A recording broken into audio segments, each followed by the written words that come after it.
Olá, uma boa tarde, um bom dia, uma boa noite, que eu não sei que momento você vai poder assistir este vídeo. Quem vos saúda é o seu irmão em Cristo, pastor Davi Donizete da Costa, conhecido nas redes sociais como Davi Costa. Pois bem, nós estamos estudando o terceiro trimestre da nossa escola bíblica dominical e eu estou usando uma lição da editora Betel, né? E que nos traz aqui o título Profetas Menores do Antigo Testamento. Nós estamos aqui diante da lição número 7, que fala sobre Miqueias, um viver de acordo com os caminhos do Senhor. Amém? Glória a Deus. O nosso texto áureo diz: Eu, porém, esperarei no Senhor, esperarei no Deus da minha salvação, o meu Deus me ouvirá. Miqueias capítulo 7 e versículo 7. A verdade aplicada diz: somos chamados a cumprir a missão de anunciar a palavra de Deus no poder do Espírito Santo, com amor e com fidelidade ao Senhor. Glória a Deus. Temos aqui a nossa leitura bíblica em classe, que na nossa lição aqui da Betel é texto de referência, amém? Se encontra em Miqueias, capítulo 1 até o capítulo 1, versículo 1 até o versículo número 5. Glória a Deus. Nós vamos estudar, ler esse texto, para que o nosso vídeo não fique assim muito prolongado. Muito bem. A nossa introdução diz assim: a profecia de Miqueias é uma denúncia contra o pecado, os falsos profetas, as injustiças sociais e a corrupção, mas também contém palavra que revelam a misericórdia de Deus. Observe aqui na introdução que as profecias de Miqueias, ele faz uma denúncia, né, contra o pecado do povo. O que é fazer uma denúncia?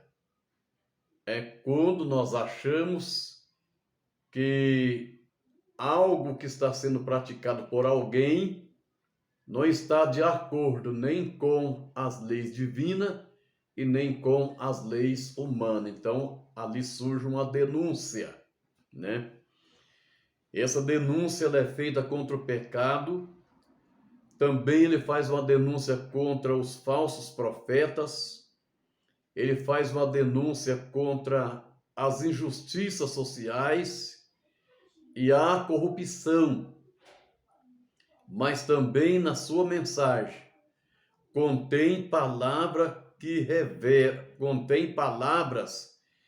revelam a misericórdia de Deus para com o povo. Nessa introdução que nós acabamos de ler, que nos preparamos para entrarmos nos assuntos a ser abordado nesta lição.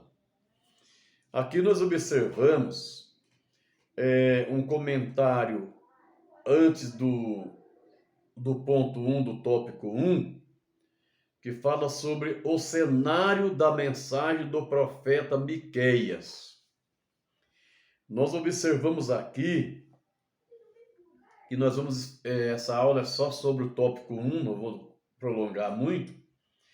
Observamos aqui que o cenário que o profeta Miqueias, ele contemplava, né, com os seus olhos espirituais entre o povo do reino norte e o reino sul, o que ele contemplava, o que ele via era a opressão do povo que oprimia o povo de Deus. E essa opressão do povo assírio foi usada como instrumento de Deus para criar ali uma disciplina para o seu povo. Deus usou essa opressão para disciplinar o povo de Israel, porque desta forma as palavras proféticas de Miqueias ecoaram antes, durante e um pouco após o ataque da Síria. Então, vimos que essas palavras ecoaram antes da Síria atacar o povo.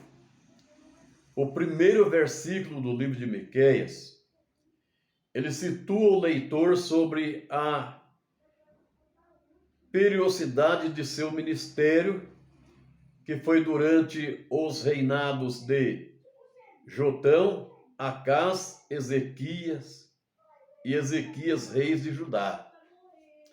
Então, a profecia de Miqueias foi no período em que esses reis reinavam, né, em Judá. Jotão, Acás e Ezequias. Eles eram reis de Judá. No capítulo 1 e versículo 1 de Miqueias, você pode conferir, ó, palavra do Senhor que veio a Miqueias, morastitas, nos dias de Jotão, Acás e Ezequias, reis de Judá, a qual ele viu sobre Samaria e Jerusalém. Muito bem. Aqui no subtópico 1, do tópico 1 da nossa lição, nós vamos conhecer um pouco sobre o profeta Miqueias. Então nós vamos aqui nesse pequeno texto saber qual que foi a sua naturalidade, né? Vamos conhecer um pouco mais sobre ele, porque ao lermos o profeta Miqueias, nós observamos que nós sabemos muito pouco a respeito da vida pessoal do profeta, porque não nos traz muita informação sobre a vida pessoal desse profeta, que é a qual nós estamos mencionando nesta lição. Muito bem. Então nós observamos que o seu nome era Miqueias. E o lugar onde ele morava é Moresete Gate. Por isso que fala que ele é morastita. Mas, então ele era natural de uma pequena vila que ficava no sudeste, né, de Jerusalém. Era situada no sudeste de Jerusalém, por isso que é moratista. A época em que ele profetizou foi nos dias de Jotão, nos dias de Acás, no dia de Ezequias, reis de Judá. E a sua mensagem ela foi dirigida diretamente para dois reinos: o reino do norte e o reino sul, que é Samaria e Jerusalém. Glória a Deus. E observamos que o nome de Miqueias, tem um significado muito importante. Significa que quem é como Jeová. E este nome era um nome muito comum que à época e pode ter variações por Mica e Micaías. Segundo os estudiosos do Antigo Testamento, o profeta Miqueias e o profeta Isaías foram contemporâneos. Então, possivelmente, isso explica a semelhança do assunto escrito por profeta Isaías no capítulo 2, versículo 2 a 4, e também do profeta Miqueias no capítulo 4, versículo 1 ao 3, você pode conferir que os assuntos são semelhantes. Muito bem. Agora vamos aqui ver no ponto 2, que é 1:2, a mensagem do profeta. Qual era a mensagem do profeta? O que é que o profeta precisava profetizar? O que ele precisava falar para o povo? Qual era a advertência que ele tinha que dar para esse povo? Nós observamos que as palavras proféticas de Miqueias era dirigida a qual cidade? As cidades de Samaria, capital do Reino Norte, e a cidade de Jerusalém, capital do Reino Sul. Então era para esses dois povos, para essas duas cidades, para esses dois reinos que a qual o Miqueias precisava profetizar, ele precisava entregar ou dirigir a sua mensagem. E observamos que suas palavras foram de denúncia, né?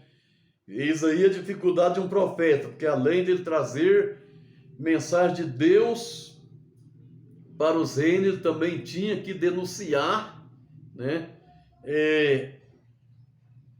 os maus comportamentos que estavam existindo. E nós observamos que suas palavras foram de denúncia contra os habitantes e também contra os governantes. Não tinha esse negócio de profetizar só para os habitantes. Não, os governantes também tinham que ouvir a profecia de Deus. E a época em que o profeta viveu foi um período de corrupção, período de violência no reino de Judá, né? Ele profetizou nesse período em que o povo era corrupto, os governantes eram corruptos, eram violentos, e a mensagem do profeta Miqueias era uma dura advertência aos povos, pois havia rejeitado a Deus e também rejeitado as suas leis. Então nós observamos que o juízo de Deus era iminente sobre os infiéis. No entanto, Miqueias trazia consolo e trazia esperança para uma minoria que permaneceu fiel a Deus. Para esses havia uma promessa de restauração. Observamos aqui que é a minorias, ainda mesmo nos dias atuais que vivemos, se fazer aí um censo para saber quantas pessoas servem a Deus, né? Vou falar no Brasil, né? Mas vamos falar do Brasil e no mundo. Vai dar a minoria de pessoas que servem a Deus, que permanecem fiel a Deus. Então, naquela época também era desse jeito. Mas para essa minoria de pessoas que permaneceu fiel a Deus, o Miqueias também trouxe-lhe uma mensagem de esperança, né? Trouxe uma mensagem de promessa, né? E uma mensagem de restauração para essas pessoas que permaneceram fiel a Deus. Muito bem. Mas, no ponto 3 aqui da nossa lição, aqui fala que o profeta Miqueias, ele enfrentou os falsos profetas que existiam naquela época, falsos profetas que trazia uma profecia de acordo com o desejo dos reinos. Profeta esses que profetizava por dinheiro. Observamos aqui que os falsos profetas, em meio a tanta apostasia, a tanta corrupção, a tanta violência, o esperado era que surgisse também falsos profetas. E contra esses falsos profetas, Miqueias também dirigiu as suas palavras proféticas com coragem e também com ousadia. Porque ele começou a denunciar que os profetas adivinhavam por dinheiro, né? E adivinhando por dinheiro, qual era a profecia que eles falavam? Olha só. Adivinhavam por dinheiro e ainda assim se encostavam no Senhor, dizendo que o Senhor não está no meio de nós. Era a profecia que os falsos profetas pregavam, dizendo que o Senhor não estava no meio deles e que nenhum mal sobreviria sobre eles. Então observe aqui que a liderança em geral aceitava subornos, os chefes dão a sentença por presente e o seu sacerdote ensina por interesse. Então o profeta Miqueias, com intrepidez, com ousadia, com autoridade de Deus, ele dirigiu a sua denúncia também contra os reis, contra os falsos profetas, né, que ensinava aí por interesse. O chefe dava sentença por presente ao seu sacerdote, o sacerdote ensinava com interesse, e tanto o povo quanto os seus líderes cíveis e religiosos caminhavam longe das leis e da justiça de Deus. Observamos que, contra esse estado de coisa, o profeta, como um arauto, anunciou a salvação. Ele falou da destruição, mas também ele anunciou a salvação. Amém? Deus abençoe você, em nome de Jesus. E nesse tópico número 1, da lição 7 da nossa lição bíblica, nós aprendemos o seguinte, que o remédio para uma sociedade doente, moral, ética e espiritual, é se voltar para Deus em sincero e verdadeiro arrependimento. Aleluia. A nação precisa voltar-se para Deus. A nação precisa se arrepender de todo o coração. Pai, esse é o remédio para que a nação seja curada. Pois a Bíblia diz que se este meu povo que chama pelo meu nome se humilhar e orar e buscar a minha face e se converter dos seus maus caminhos, eu ouvirei do céu, perdoarei o seu pecado e sararei a sua terra. Amém? Deus abençoe a todos, em nome de Jesus.